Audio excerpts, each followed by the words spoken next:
très envie de m'investir dans l'éducation parce que je pense que c'est vraiment très important que tous les jeunes connaissent les valeurs du commerce équitable. Donc j'ai commencé au début par faire des petites interventions dans les écoles, mais je me suis vite rendu compte que venir 2 heures pour faire une intervention sur une année n'était pas très profitable pour les élèves et qu'on n'arrivait pas à aller au fond des choses. C'est pour cela que lorsque la possibilité du label a été proposée, j'ai essayé d'investir 3 écoles dans le système du label d'école de commerce équitable.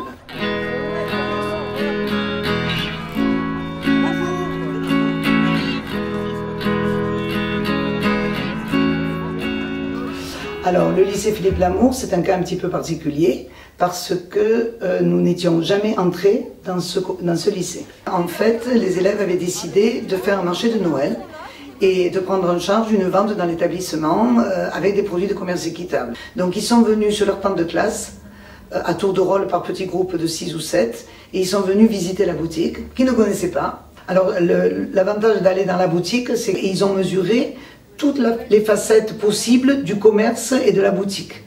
Voilà. Et donc du coup, ils ont vendu les produits avec beaucoup plus de plaisir, parce que c'est eux qui les avaient choisis.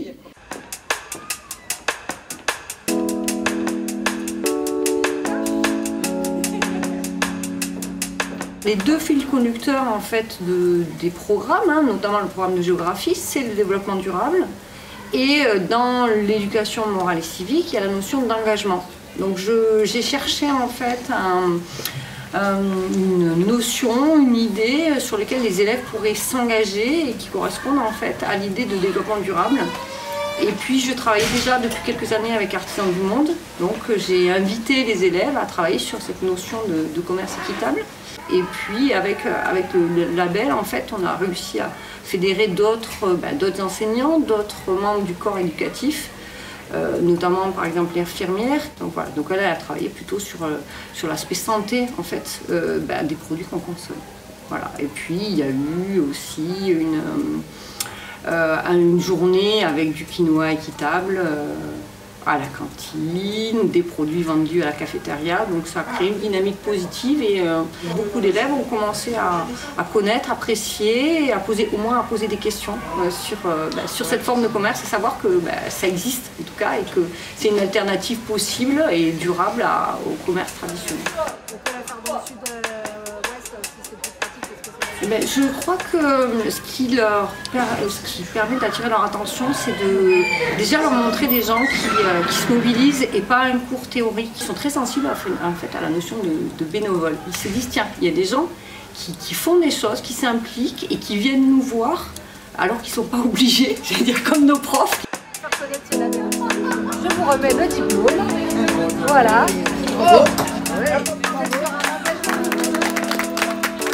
Je suis convaincue qu'on ne peut pas dire il faut que les hommes politiques agissent, je pense que il faut que chacun on s'engage à notre niveau et moi comme je suis enseignante, je m'engage auprès des jeunes et puis je suis convaincue que c'est une génération qui est super et qui sont pleines de bonne volonté, ils ont envie de faire des choses mais ils ne savent pas forcément comment s'engager.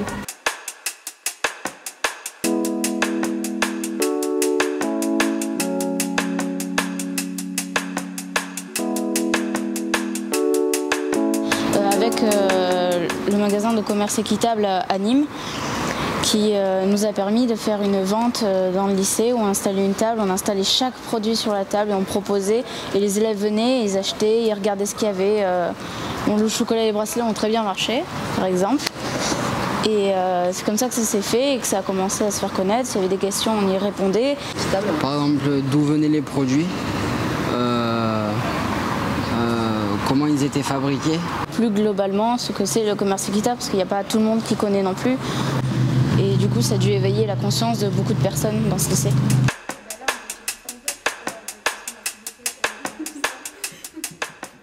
Personnellement, pour moi, ce qui m'a le plus plu, c'est quand on a commencé à faire des recherches dans le principe de faire une escape game. C'est devenu vite ludique, ça a donné encore plus envie de s'intéresser du fait que ce soit un jeu. Le principe d'un escape game, c'est d'être dans une pièce enfermée, d'essayer de trouver des indices. Si on arrive à sortir de cette pièce en moins d'une demi-heure, on aura cette récompense. C'est la seule solution de sortir, c'est de réussir à résoudre toutes les énigmes, donc ça demande beaucoup de coopération. Mais il y a 5% quand même, donc à mon avis, ça peut là. Mais oui, mais justement, imagine, il y a plus de lait et genre il y a que 5% d'amande sur tout le Bah oui, donc il y a plus de lait avec l'amande et le sucre, ça fait pas beaucoup. Je trouve que c'est très bien qu'un lycée puisse avoir le label. Du coup, ça fait découvrir des choses aux élèves, ça les fait s'épanouir. Sur l'année, ce qui a fait que je m'intéresse le plus personnellement, c'est qu'on est allé directement rencontrer Artisans du Monde dans le magasin. On a vu les personnes en chair et en os qui nous ont expliqué d'eux-mêmes. Et c'était très intéressant à ce niveau-là parce que ça nous fait nous impliquer nous. Là, je me suis intéressé parce que, comme il nous a dit que c'était une association, donc moi je me suis dit, pour moi, j'aime aider les autres. Ah oui, plus tard, oui, je pense que j'essaierai de devenir bénévole. Oui, on peut se sentir ambassadeur du message, du fait qu'on en parle autour de soi, on divulgue l'information, on en parle et on montre que ça nous intéresse, en espérant que ça puisse intéresser les autres et que par eux-mêmes ils fassent les recherches et ils découvrent. Parce que c'est comme ça qu'on peut réussir à avancer. Si on n'en parle jamais, ça n'avancera pas.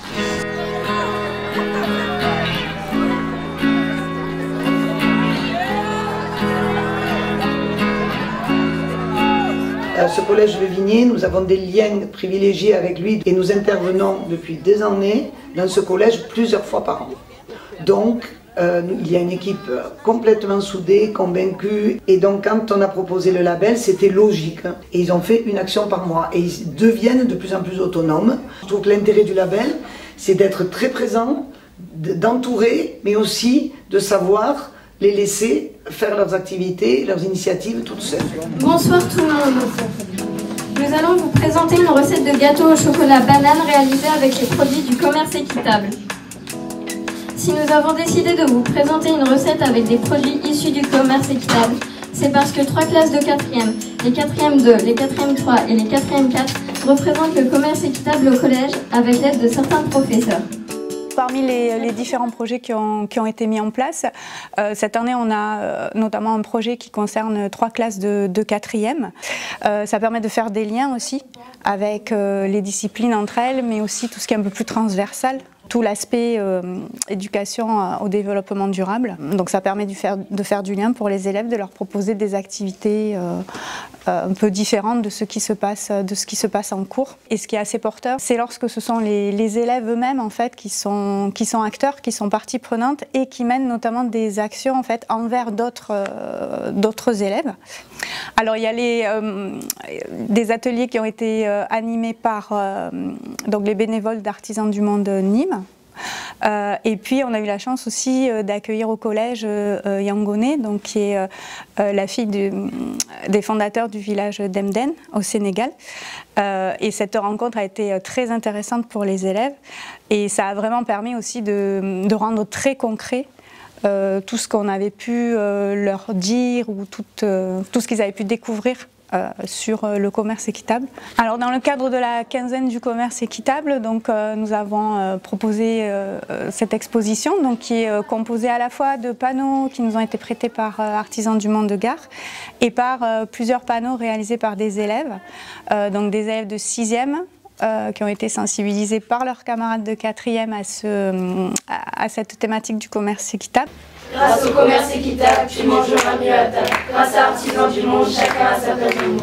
Permettre aux paysans de vivre, c'est leur première devise. Alors ne reste pas planté là, ouvre leur porte au terroir. Grâce à Artisans du Monde, il y a moins de pauvreté dans le monde. C'est pour ça qu'on fait un slam sur le commerce équitable. Grâce au commerce équitable, tu mangeras mieux à table. Grâce à Artisans du Monde, chacun a sa place dans le monde. Grâce au commerce équitable, tu mangeras mieux à table. Grâce à Artisans du Monde, chacun a sa place dans le monde.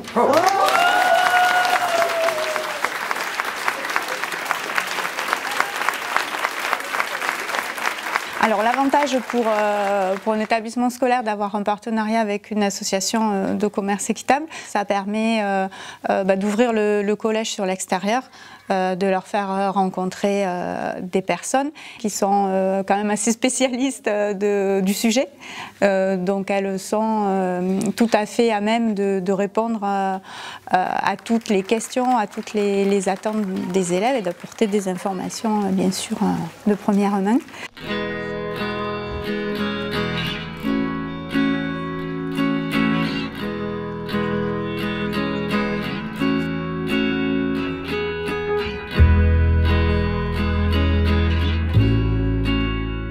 Alors la petite histoire d'école de la Rouvière, par une connaissance de parents d'élèves, nous avons vu que cette école était très investie dans le don, avec un jardin, du compost, et qui était très preneur de projets autour du développement durable. Nous sommes partis sur le thème du chocolat, des cabosses, et comme ils sont très liés avec les arbres et le jardin, ils ont travaillé avec les enfants sur des dessins de cacaoyers. Voilà, et ça a été l'entrée, et donc maintenant, il y a beaucoup de projets pour l'année prochaine, et cette petite école mérite vraiment d'avoir été reconnue. C'est pour nous très important de sensibiliser les enfants dès le plus jeune âge parce que ce seront eux les adultes de demain. Donc on a commencé avec une première intervention sur le chocolat justement. Donc dans ma classe, des bénévoles d'Artisans du Monde sont venus. Moi j'ai des petits, donc ils sont venus avec un kamishibai, un petit théâtre, et ils ont raconté une histoire sur le chocolat en amenant une cabosse, des fèves de cacao, donc ça a beaucoup plu aux enfants. Et ensuite on a fait une dégustation de chocolat. Donc petite approche très simple mais suffisante pour des enfants de grande section. Et après on a eu la venue de Yangoné qui habite aussi au Sénégal dans un petit village où il y a des artisans, un travail. Donc elle est venue nous expliquer tout ça et ça a été du concret aussi pour les plus petits. Elle nous a présenté des objets qui sont fabriqués là-bas, etc. Et nous, elle a prolongé le travail justement partant du cultivateur dans le champ qui cultive sa graine de coton jusqu'au produit fini. Et là, grâce à des petits jeux de rôle, elle leur a fait jouer à chacun une des chaînes de la fabrication donc du coton jusqu'au produit fini. Et ils ont vraiment bien compris que chaque acteur était indispensable dans cette chaîne. Cette année, on a aussi organisé un petit déjeuner équitable avec tous les enfants de l'école, là, avec des produits un peu particuliers. On a mangé du quinoa, par exemple, ce matin-là. On leur a fait découvrir des choses et ça a été aussi un moyen de communiquer avec les familles puisqu'ils ont été au courant de cette action-là.